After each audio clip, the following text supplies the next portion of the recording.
Spider-Man vs. Deku is here, the first episode all year that was not announced in advance anywhere to my knowledge. I'm also feeling a bit sick today, but hopefully it's not going to be too noticeable. We've got a pair of returners, one of which, tied with Omni-Man, is the quickest returner since Season 2. Being as I am enough of a fan of these two, though not versed in the totality of their stories, I'm somewhat invested in the two characters, if not the matchup itself. And there was definitely some curiosity as to if they'd make up for whatever Deku vs. Asta was. Miles really didn't need the return. His first episode features the smoothest puppet rigging in the entire series, almost to its detriment, and fairly sensible progression that goes from point A to point B really well, while suffering a bit from focusing too much on Spider-Verse for Miles and not really anything to do with the comics. Something that this episode didn't really fix. Starting with the analysis, they're okay. I don't really find anything special in them, but they get the job done. Miles felt like your pretty standard cape shit analysis. I tend to find most of these have a similar kind of vibe going on, where there's so many stories and events that are happening that they often either don't really address any individual story, or they do the only other option and focus on just one major story.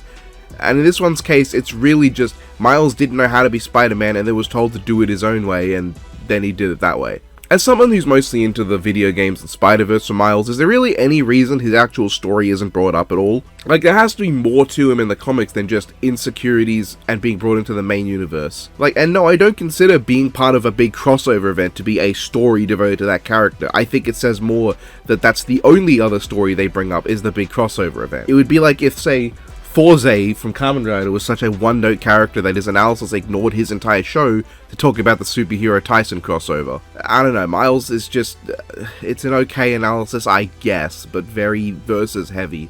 The best part is how it transitions into Deku's analysis, which is pretty cool and not done often. That said, while I think Deku's analysis is probably better than his first one, I don't care all that much for it either. Maybe I'm just a bit let down because Shigaraki's analysis just a few episodes ago actively sold me on the character, but this one kind of just made me shrug and go, yeah, it works. There's some pretty cringe how do we do fellow kids jokes early on, which I only note because it's the only thing I remember from the analysis specifically. I guess I like how the ending cycles through the people he saved during his story, that's kinda cool. Look, the analyses are fine, but they didn't do a whole lot for me. Miles had basically no story and was a collection of powers and feats, and Deku's was a completely serviceable synopsis of what I know of Hero Aka, and then feels no different to the other summaries people have given me on Hero Aka after I dropped it. Again, only notable to me because Shigaraki's analysis was very different to the boring summaries that people gave me trying to convince me there was more to him.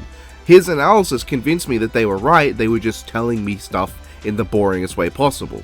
This one felt as boring as what people told me. It did show me Lady Nagant though, so it does have some peak in it. I have nothing more to say, Korra Sensei cameo was peak. As for the fight, I really don't know what I think of it.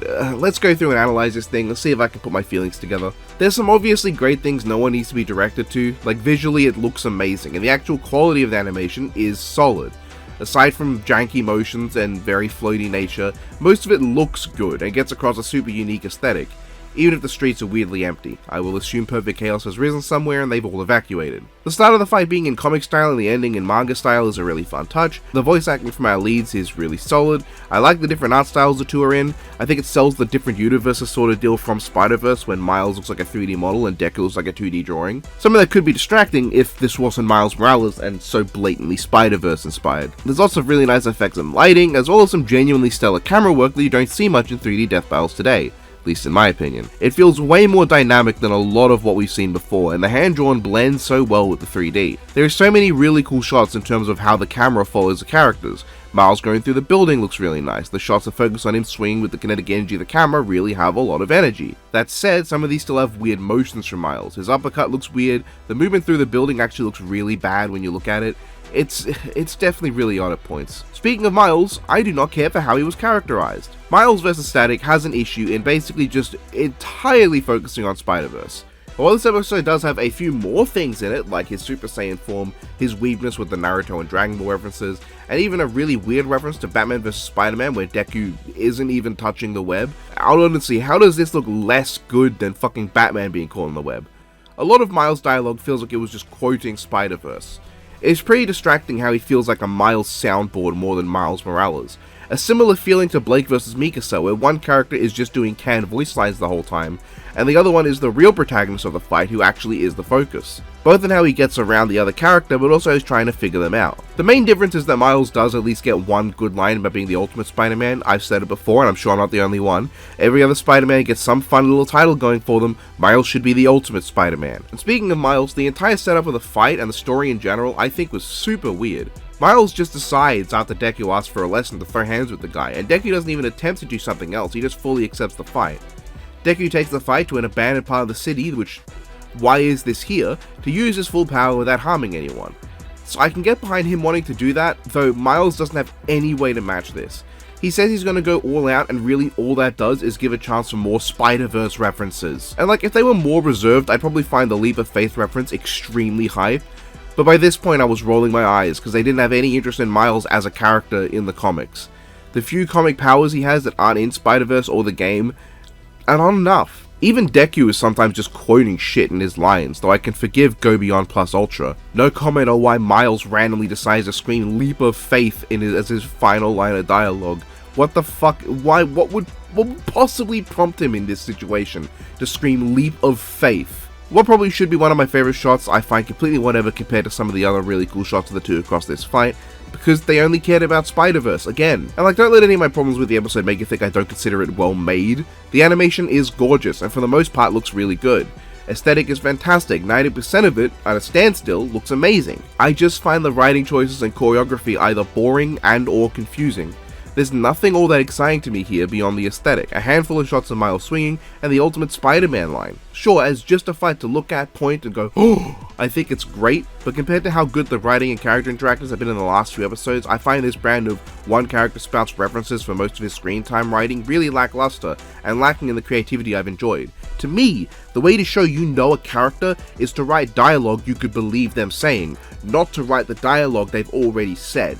And like, Simone also did that kind of thing, I won't deny that, but the thing is, it's actually in character for Simone's bum ass to say the same three things an entire fight. He literally is maybe the only character in Death Battle to have a set list of lines to drop and then use them in that way. Not counting a Pokemon, that doesn't shut up.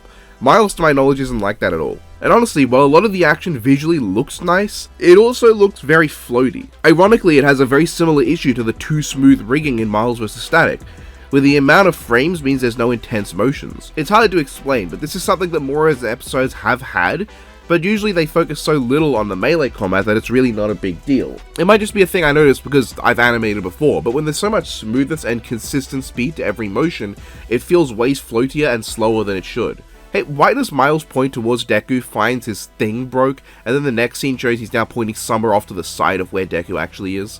Okay, let's talk about that death though.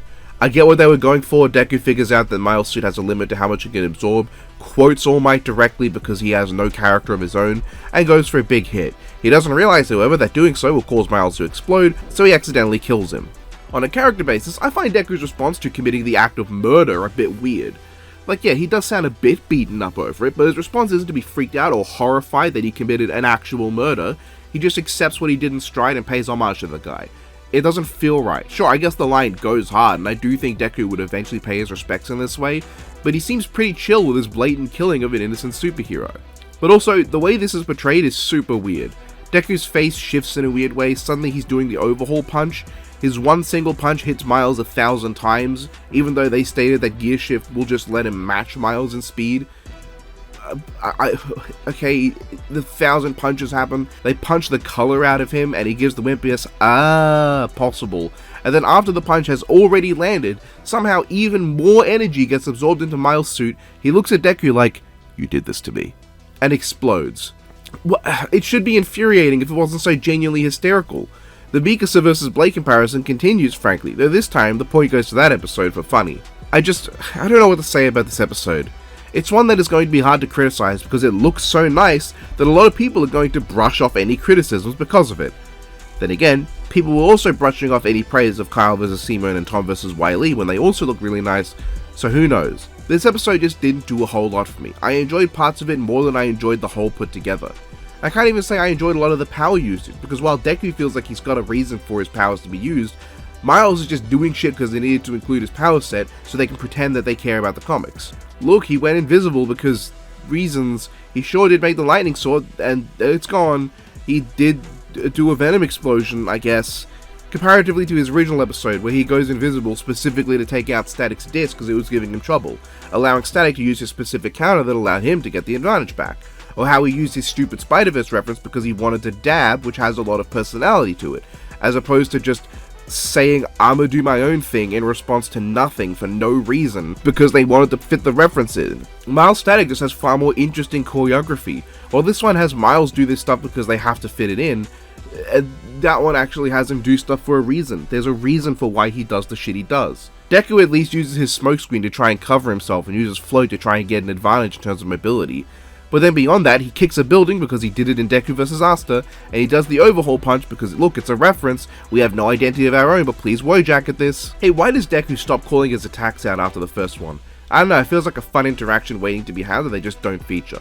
Oh, and the conclusion is fine. I mean, I don't think anyone was expecting this to go any other way. The only notable thing is Deku joining the elite group of characters who got weak between episodes of Death Battle, along with Captain Marvel, and can't think of another example, let me know. Yeah, I really wish I had more positive to say. I was expecting to give this a lot more praise, because it's a Moro episode, and it's not bad by any means. It might have just been my expectations from Shigaraki's episode earlier this year led to my disappointment. I just don't have much nice to say beyond that one line and the blatantly fucking obvious stuff, like look at how nice it is, look at how good the camera work is. This is a really well animated fight that I think is boringly written. I'm not a fan of these kinds of fights no matter how covered in glitter they are and how fancy they look. And the next time isn't worth talking about. Goodbye.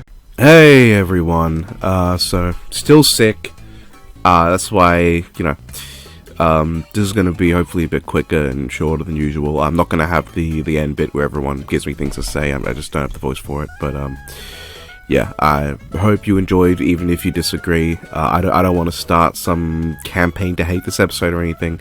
I think it's a well-made episode.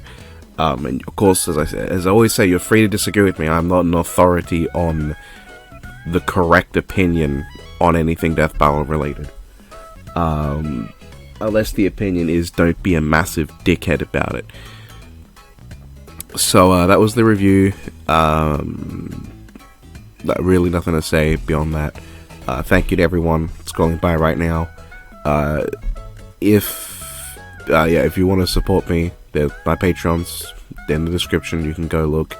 If you like this model, this different outfit I'm wearing, this is from my Barbie ranking, which didn't exactly do super well in views, unsurprisingly. I mean, it's the Barbie ranking. I really didn't expect it to, but yeah, you go check that out, please, if you haven't.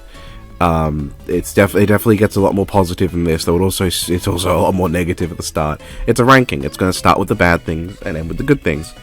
But I hope to give those movies a good, proper analysis at their level, and I think I mostly succeeded. So yeah, I don't know what kind of content I'm going to be putting out in August.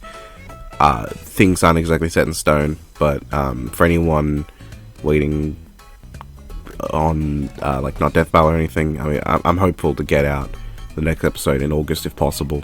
But we'll see. We'll just see how things go. Yeah. Hopefully the wait between episodes won't be as big between the Mockbuster Royale and whatever comes out after that. So yeah, that's a couple quick updates on the channel. A quick update on the channel, I guess, just one thing. But I won't take up more of your time and force you to listen to sick Nathaniel Bloodclot. So have a good one and take care, fellas.